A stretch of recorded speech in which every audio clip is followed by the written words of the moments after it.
Good morning to all my learners. Welcome to my YouTube channel, The Learning's Corner. Myself, Preeti. I'm here to teach you, make you learn about CDP, Maths and Sciences. So, the today's topic of CDP is growth. As you can see, it is already mentioned there that Herbert Stevenson, the writer who wrote that physical growth as big and heavy,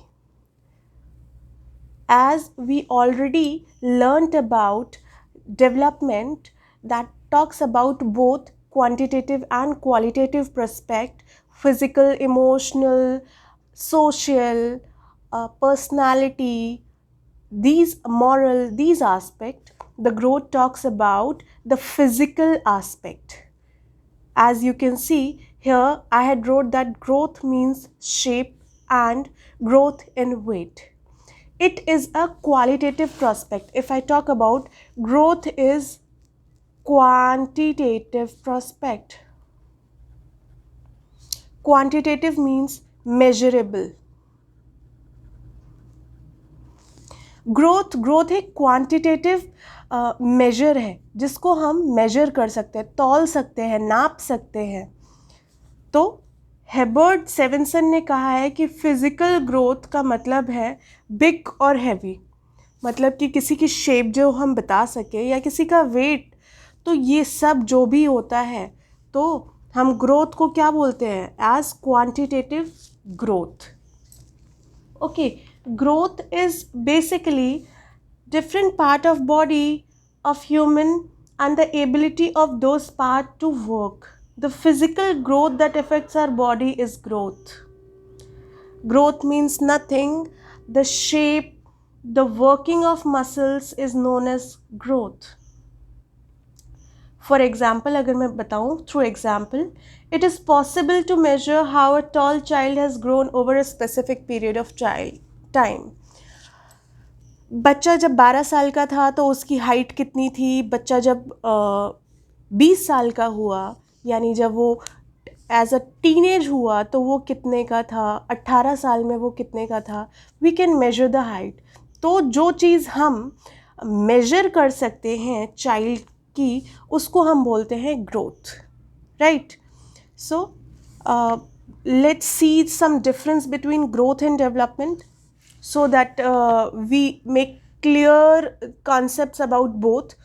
Growth is, as I already told you, it talks about physical senses. It is quantitative in nature, whereas the development, it is the overall changes in the body. It includes both quantitative as well as qualitative prospect, but it talks about qualitative change. It's subject to measurement. As I already told you, quantitative का मतलब होता है कि that subject to measurement. So growth is nothing, इसको हम measure कर सकते हैं, whereas the development that subject to environment and behavior difficult to measure. It is a qualitative because it is difficult to measure. हम इसको measure नहीं कर सकते.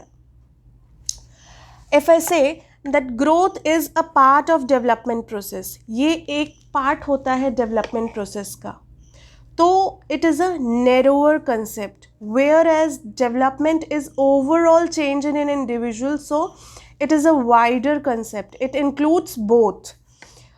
If I can explain you through a diagram, growth, this is growth, and development, this is development. So development is what that includes both. So it is a wider concept, whereas the growth is a narrower concept. It is a part of development. Okay, ये whole development है child की जिसमें growth एक part है. और अगर मैं overall की बात करूँ तो this is known as development. Growth talks about quantitative change, whereas development talks about qualitative as well as quantitative.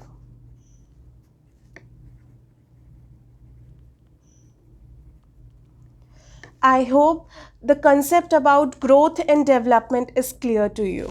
So we will proceed with the next topic.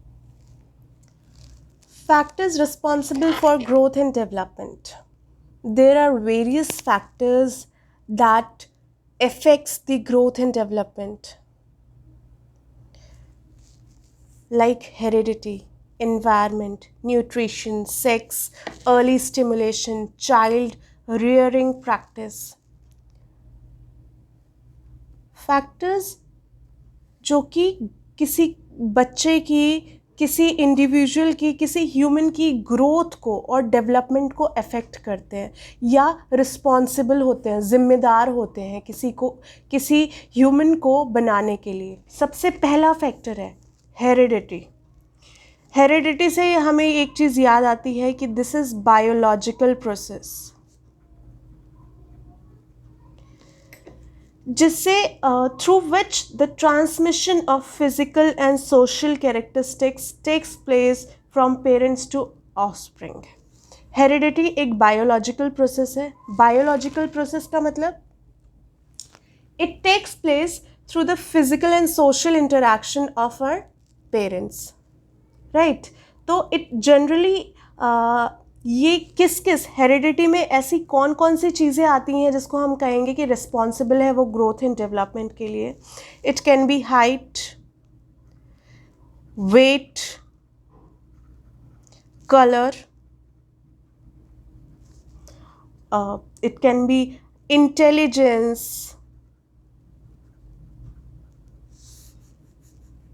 Hair and many more. Heredity for से अगर किसी के parents दोनों उनकी height कम है, right, तो उनका होने वाला बेबी भी क्या होगा, छोटा ही होगा, शॉर्ट ही होगा, टॉल तो होगा नहीं. So here how the height affects it. Colour, जैसे पेरेंट्स के कलर होंगे, आइज़ का कलर होगा, उनकी इंटेलिजेंस होगी, तो कहीं ना कहीं वो उनके ऑफस्प्रिंग में तो जाएगी. सो this is how the biological process affects the individual growth and development. I hope you can relate it. इस तरीके से हम कह सकते हैं कि माँ बाप से ही, आपने अक्सर सुना होगा कि जैसे माँ बाप होते हैं वैसे ही बच्चा होता है. तो माँ बाप से ही बच्चे होते हैं, तो माँ बाप के जो गुण, जो लक्षण, जो कलर, जो हाइट, जो उनकी जीन्स में होता है वही तो ट्रांसफ़र होता है ना बच्चे में भी. तो this is a biological process. Next is environment. Environment, if I talk about it, it is very important. It plays very important role. Very important role in one's growth and development. Important role क्यों है? अगर मैं बात करूँ कि बच्चा पैदा हो गया, अब उसने ले लिया, या बॉय है या गर्ल है, उसने ये सारे फीचर्स ले लिए अपने पेरेंट्स से, लेकिन अब जो भी उसके पास ये फीचर्स आए, इसके साथ जब वो एक सोसाइटी में बॉर्न होता है तो उस सोसाइटी से वो क्या परसीव करता है, वो उसके एटीट्यूड और बिहेवियर को डेवलप करता है. अगर बच्चा छोटे से ही देखता आ रहा है कि उसके घरों में लड़ाइयाँ होती हैं, लोग तेज़ आवाज़ में बात करते हैं, तो वो भी तेज़ आवाज़ में बात करेगा. अगर उसके घर में वो देखता है, अपने आसपास वो देखता है कि लोग बहुत प्यार से रहते हैं, एक साथ रहते हैं, तो उसमें वो चीज़ पहले से ही आ जाएगी. इसको सिखाना नहीं पड़ेगा, परसीव करते हैं बच्चे. सो जो भी वो रिसीव करेगा अपने एनवायरनमेंट से. अच्छा, ये परसीविंग खाली जब वो बाहर आ जाता है यानी बॉर्न हो जाता है तभी ही होता है क्या?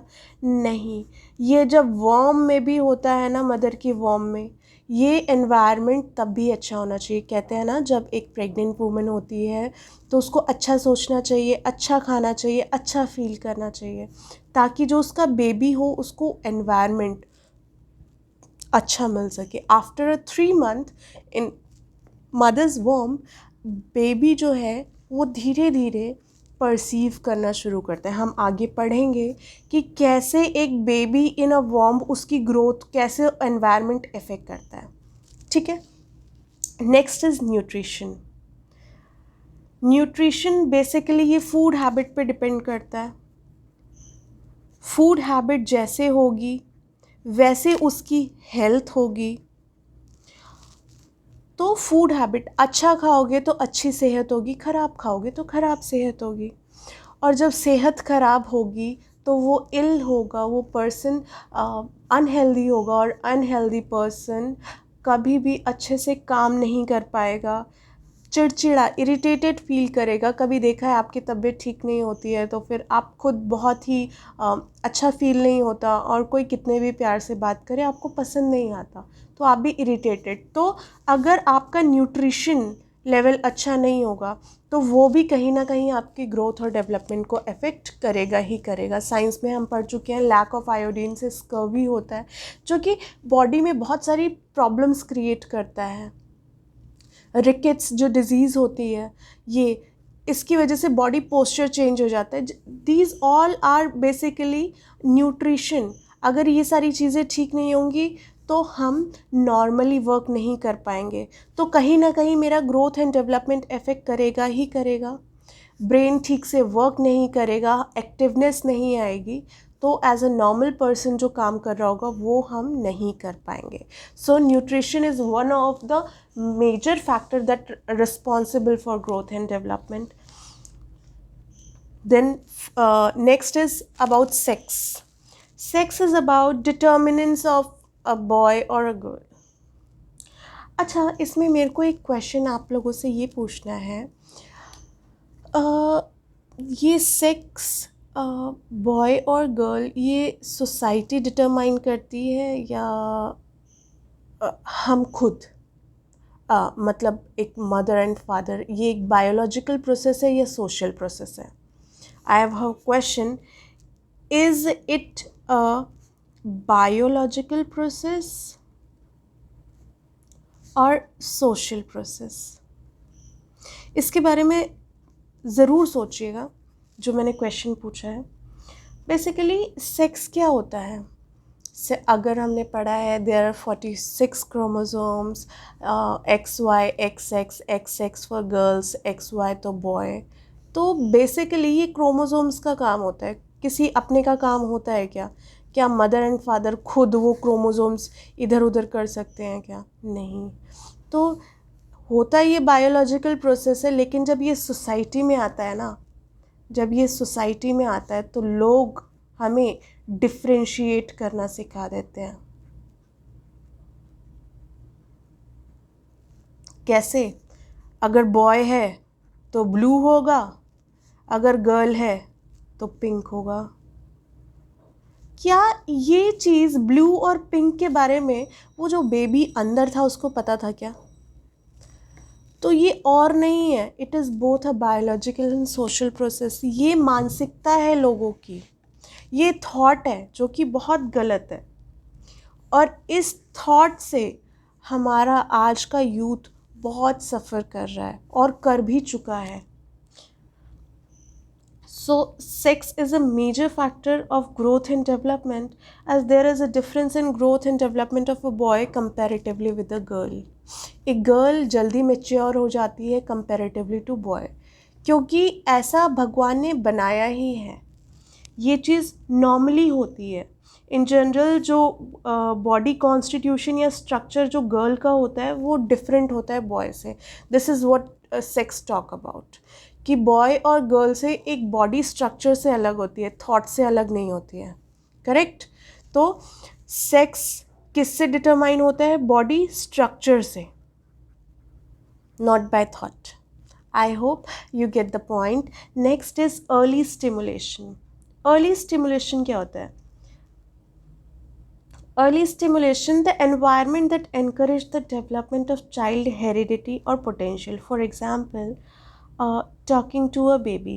आजकल देखा है काफ़ी छोटे छोटे बच्चों की टीवी शोज़ पे इंटरव्यूज़ आते हैं। छोटा सा बच्चा है, टेबल्स लर्न है, कैलकुलेशन बहुत अच्छी है, सो क्विक, जनरल नॉलेज बहुत अच्छी है। क्या लगता है कैसे कुछ तो हेरिडिटी का फ़र्क होता होगा, और उससे ज़्यादा फिर एनवायरनमेंट। हेरिडिटी का फ़र्क होता होगा और सबसे ज़्यादा होता होगा एनवायरनमेंट का फ़र्क।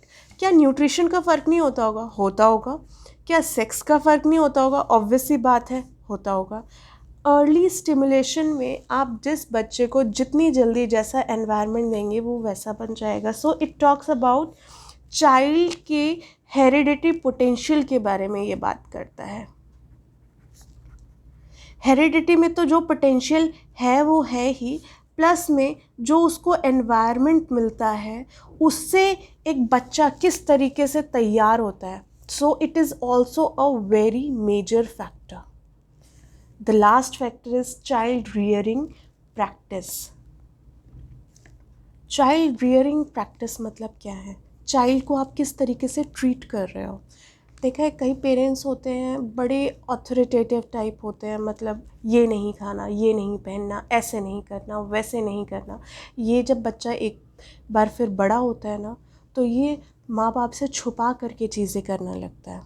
So this practice is also responsible for this growth and development. बच्चे सुसाइड कर रहे हैं, बच्चे अच्छे से खुल के माँ बाप से बोल नहीं पाते, ये हमारी गलती है, ये हम पेरेंट्स की गलती है, ये हमारे रियरिंग की गलती है कि हम एक चाइल्ड को एक कंट्रोलेबल एनवायरनमेंट देते हैं, अथॉरिटेटिव एनवायरनमेंट देते हैं। बल्कि कैसा एनवायरनमेंट चाहिए उनको?